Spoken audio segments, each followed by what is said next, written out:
Знаеш ли, че хранителните отпадъци не са само проблем, те са и възможност? Благодарение на иновативни приложения като Too Good To Go, Fodobugs и други, предприемачи превръщат хранителните отпадъци в решение, което е от полза не само за нас, но и за цялата планета.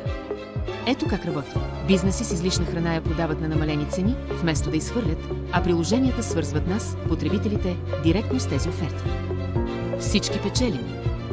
Ние получаваме вкусни ястия на отлични цени, а те намаляват отпадъците и подобряват устойчивостта си. Но това не е само въпрос на спестяване на пари.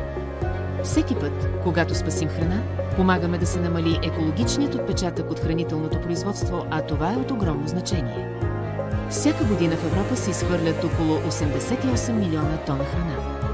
Представи си положителния ефект, ако всички са включени. Затова следващия път, когато огладнеш, помисли. Използването на такива приложения не е само начин да хапнеш ефтино, това е участие в глобално движение за по-зелен и устойчив свят. Заедно можем да се справим с хранителните отпадъци, едно ястие по едно.